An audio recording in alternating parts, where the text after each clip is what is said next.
husband? Yeah. And it's also like he created this culture of people calling out sick because it's the only option they had. And then that became like a toxic thing where like they don't trust people anymore, or like calling in sick is like this big deal. So do you get a lump sum of days, or do you have separate sick days? We have separate sick days. We don't anymore. We have all kind of PPO or whatever. It's just you get, say, 15 days for the year. You can either take it for vacation or sick. That's a great policy, right? It's good and bad. The problem is that when you're really sick, you say to yourself, wait, if I call in sick, it's going to take away one of my vacation days. Which, you know, incentivizes you to go to work sick. That's not good either. Yeah, it gets other We people got sick. everybody sick in the station right now. But that's the problem, because you look at it like, if I take that day, that's one less vacation day. Because they're one and the same. So that's the problem. So, I mean, yes, you want to kind of incentivize people to come to work, but when you're really sick, you need to take those days. Totally. And then you get everybody else sick. Although the other thing is I've been there forever, so I have the maximum amount of vacation days. So when they got rid of the sick days, I essentially lost 3 days. Oh. So We get 10. you had 10 sick days. Yeah, that's the way we used to be until we got bought by Gray. Although Gray's been pretty good. I can't really complain about Gray. They've been pretty good. Yeah. Are you all their largest market that they have? Yeah. I mean, it's good and bad. Like we're the one that helps make money for the stations that are bigger. Great. Which I really like. You're at 3.5? 3.5. I was at KBU in Vegas. I was at KBU, were you? yeah, for like 13 years. Oh, you were? Mhm. I was at KSNB. Oh, really? Yeah. Yeah. No. I loved it there. I worked on the Moore show. Oh, okay. Yeah. Cool. Is Tom Bell the news director at one of the stations in Vegas? He was the news director of KBU when I left. Oh, when you left. Yeah, he started in like 2017, I think, Oh. 2018. And then we only worked together very little. I was with Moore, so I was in a completely different role. Because he used to be the news director at 5. Many years. Oh, really? When his daughter was starting out.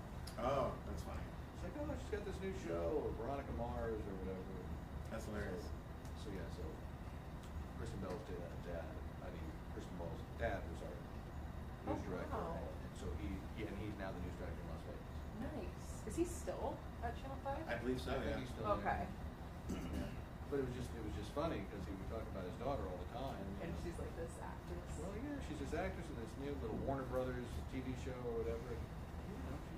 Oh my gosh. That's cool.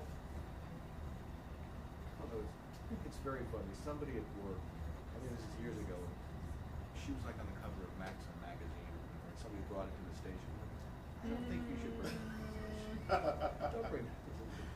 Probably not a good idea. No.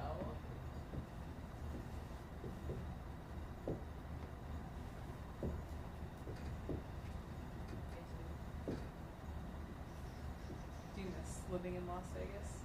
No. Yeah. I Me left. neither. I left at the perfect 3 time. years. I left at the perfect time. I left at the time when the Raiders Stadium had not been built, and so they were just building it. I was like, all right, that's nice. Gonna miss all that. Every time I go back and visit now, it's a nightmare to drive. Well, now they're building the baseball stadium with Tropicana side, right? Yep. Yep. Yeah, they saw the it's always kind of fun to watch the implosions. Yeah. The ginormous building. But yeah, I guess. You were there for 3 years. Were you there for the big shooting? I was not, no. I was there about 9 months after the fact. So I did everything after the anniversary and everything like that. Oh, 1 October? Yeah. I worked the night before. I was supposed to work that next night, but I decided not to because I got enough footage I needed to the next night. I was very unfortunate. Wow.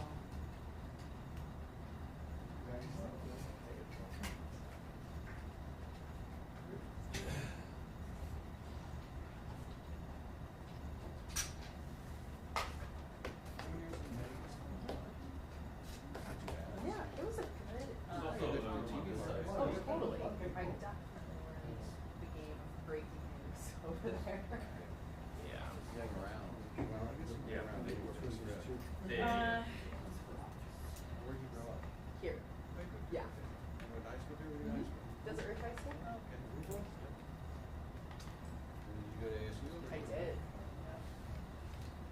exciting football game on Saturday. I know. I'm very excited. Hasn't been a big football game like that for a while. Oh, very long time. Yeah, my wife went there this year. Oh, cool. Are you from here? I grew up in Los Angeles. Okay. And then I went to school in Miami, Florida. Bounced around a little bit, South Carolina and Alabama. Where's your, My wife is from Philadelphia. She was at ASU State. you not use that for this? No. Wow. I use the best camera for that situation. High school softball. Go on, Aw. good call. Yeah, I'm not quite ready for him to drive. You should even go. Where, what high Oh, school? I've been Verizon. using it. Okay, Oh, good. cool. But not lately, but. Should use it more.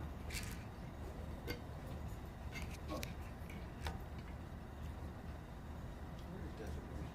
And, It's actually in Gilbert. In fact, I People shot my like entire see story. that it's near the Is there- Desert Ridge right. Mall. No, yeah. Yeah.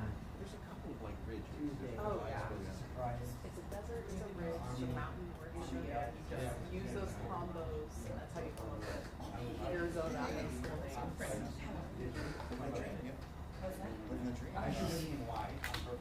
One of us. That way I can have 20 shots out. Because I can do the wide, do the next shot, I can do the next, the next shot, I can do the I next. didn't see the flyer. Did you? Yeah. Yeah. And we all thought it was Yes. like on the flyer. So that's They kind of That's something. We're like, It's on like, Monday, we're like, oh, this we'll be is working one more. with. That's okay, I had drums for dinner this week, so. It's just like, I they completed had it this last night. flyer, and also Yeah, I got to do the night flights. I got to use and the then we're gonna go to IR. Oregon. I got to do that. Indoor flights too. That was his part. Yeah, my station is one. Yeah. I guess so. There's other guys. That was another question that I had. I feel like we're on my list of questions. And that's becoming secondary. But again, I mean, I could use it. I think tomorrow. Is it tomorrow? I think tomorrow. I'm just coming to reach out. I still have like, Yeah. Did Yeah. you try reaching? Yes. I haven't heard back from that. as long as you're not deviating. So, why, because you want to chat, why do you say? Did you get it up for? Oh, my GoPro is always. Um, Everything that's just for GoPro, so now it's gonna be wide. That way I can control it. first. Yeah. Like, leave it how it goes. Yeah. And then I can do it.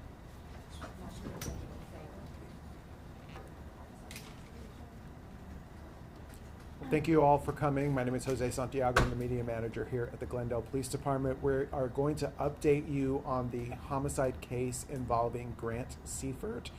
There's very limited information that we are able to provide, but that said, we are asking for the public's help in this case. And with that, I'll bring forward Officer Moroni Mendez.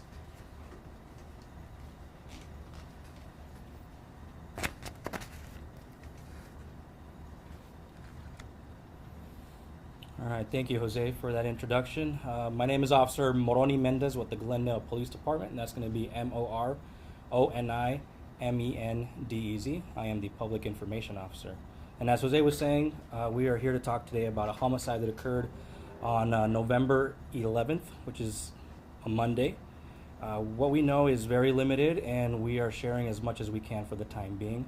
Just want to emphasize the reason we're doing that is because with an investigation such as this one, we just want to preserve the integrity, right? We here at the Glendale Police Department truthfully care about our victims. We care about justice being served. We care about the victim's family. We care about all those involved. So that is why, unfortunately for the time being, we cannot provide much more information than what I'm about to speak about. So this whole incident began, like I said, December 11th, Monday, at around 7:20 a.m. We got two calls from two different individuals, unrelated, about a shirtless male laying face down in a water retention area. This was all near the intersection of 57th Avenue and Peoria here in Glendale. Both callers reported not knowing if the male was breathing or conscious. Officers arrived and discovered this subject to be deceased. And after our officers arrived and secured the scene, that is when our homicide detectives were called out to assume the investigation. Since then, this male has been identified as 30-year-old Grant Seifert.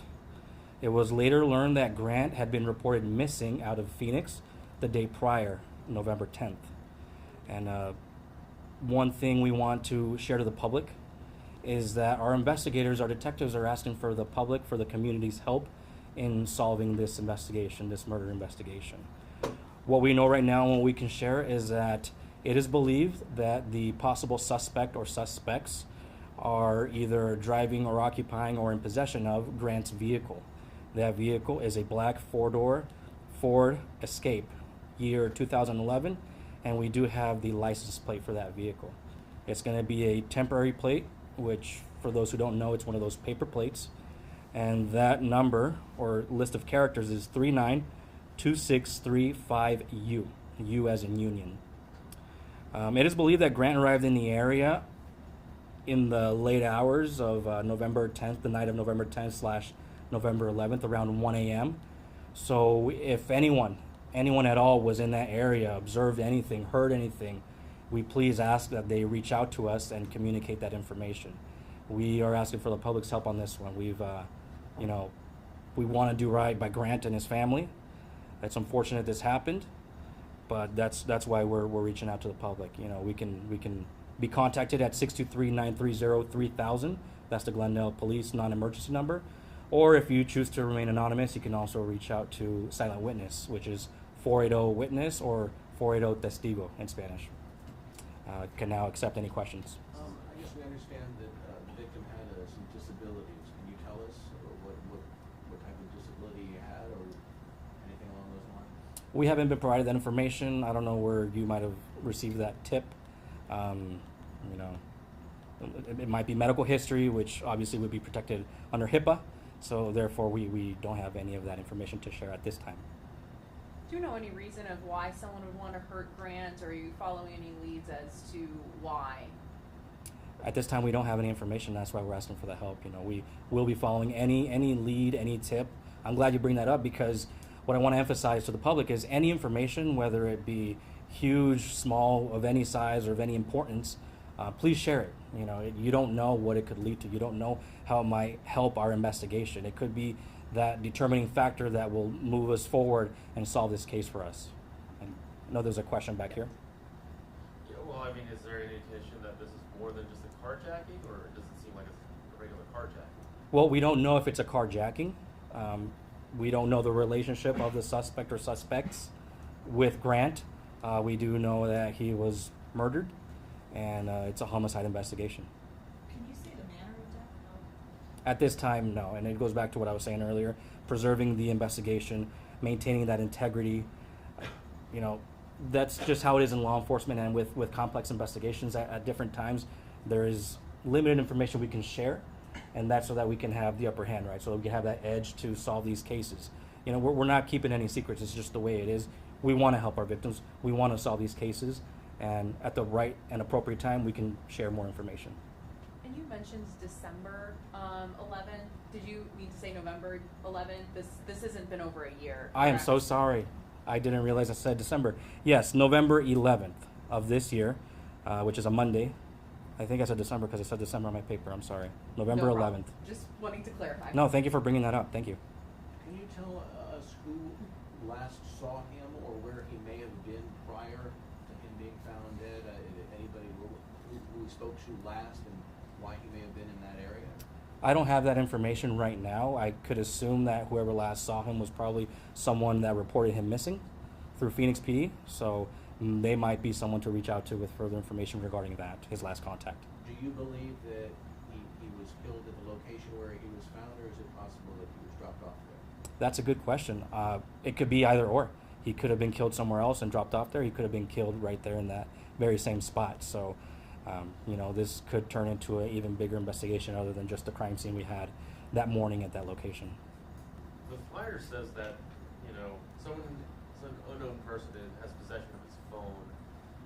How does that play into the investigation? Is it, do you guys try contacting that phone number and track it, things like that? Oh, absolutely. Whoever has possession of that phone, that's someone that we would be interested in talking to, speaking to see how they obtained it, why they have it, so on and so forth. You track the phone right now to get the location of the car? Well, we don't know if that phone is in the car. Our investigators obviously would do that and be thorough in their investigation and explore that avenue. Right now, the car is still missing. Correct. Yeah, the car is still missing. That is why we're providing that information. We know for certain that is his car, which is missing, is a 2011 black four-door Ford Escape. Do you know anything else about the victim? Worked somewhere or any other details about the victim himself? Do you know any of that or not? Not at this time, no. I'm sorry. Can you talk a little bit more about what the department is doing moving forward with this case? What are the next steps for you guys? Yeah, I mean, we have a huge list of resources, right, that we can use to investigate these type of crimes. Something we're super grateful for is a real-time crime center known as the RTCC. That's, you know, a combination of traffic cameras and databases that we use to explore these type of incidents. Obviously, we would be going through that information, through that data meticulously so that we can see where this vehicle has been through, gone through, stopped at, etc. So that's just one of many resources we have to investigate. But, you know, we just need that next tip. We need that next bit of information that's going to catapult this case. So that's why we're asking for that help. If anyone knows where this vehicle is at, if anyone, even if you think it looks like it, right? You can Google, internet search real quick what a 2011 black Ford Escape looks like. You know, maybe someone has seen it in someone's backyard. Maybe someone has seen it pull into someone's garage. Maybe someone has seen possibly in some business complex. We don't know. And that's why we're asking for help on this one. Along those lines, I mean, how important is it that the public help with this? It is very important. You know, it isn't without our public that we can do our job. We need the public's help. It's through their help, through their, you know, care. You know, we ask the public, whoever knows something, to be the one. Be the one that comes out. Be the one that comes forward. Be the one that gives that information that's going to help us solve this case. Bring justice to Grant. Bring justice to his family. And get this person or persons in custody. I guess, do you have an idea of how long he may have been there? Do you feel like he may have been killed sometime in the hours prior to that, or he was found in that location, he may have been dead for a couple of days? Or I guess he's been missing for a day, so the assumption is that he was killed sometime close to when he was found? Correct. Yeah. I mean, the day prior he was reported missing. It's unknown right now at what time that report was made. You know, like our detectives had shared, it is believed that he arrived to that area possibly around 1 a.m. Again, November 11th of this year. So how long he was dead for is uncertain at this time. You bring up great questions. When did you guys get the call? I'm sorry? When did you get the call? 7:20 a.m. November 11th, Monday morning. As to where his body is found, does it seem that somebody has to carry the body to that location, or he just easily did it? Well, we know he was shirtless, laying down in a water retention area. I know it's a grassy area, and it's in the location of 57th Avenue and Peoria Avenue. Have you been able to speak with the family? Is there a message that the family wants to get out there? We actually, not too long ago, spoke with the lead detective in this case. He did mention that the family at this time is obviously going through a traumatic, what we can imagine being a traumatic incident and time. So at this time, they do not wish to share much more information or any messages like that. We just, you know, I'm assuming that they share the same desire of us to solve this case and to seek that information that's going to help us, you know, ask the public for the help. I'm sorry. The location where he was found, I take it there's probably not a lot of video cameras in that area, correct? Well, there's a major intersection. 59th and Peoria, right, is just to the west. There's 51st and Peoria to the east. There's quite a few cameras, whether it be traffic cameras, businesses, residential. So our detectives have a full-on investigation to go through. It's going to be extensive. They're going to take their time. They're going to work as fast as they can also. You know, they're going to be thorough. So. Last question. Do we know where the victim lived? Did he live in Phoenix? Did he live in Glendale? Did he live far away from where he was killed? Do we know proximity or anything like that? I don't have that information at this time. I'm sorry. Thank you. Thank you. And once again, this is really just a prime example. If you see something, say something. Any piece of information could potentially lead to solving this case, especially if anyone heard noises in that area that would help detectives pinpoint whether or not the homicide took place there or took place elsewhere. So anything that the public can come forward with, we certainly would appreciate it, and we certainly appreciate your coverage. Thank you.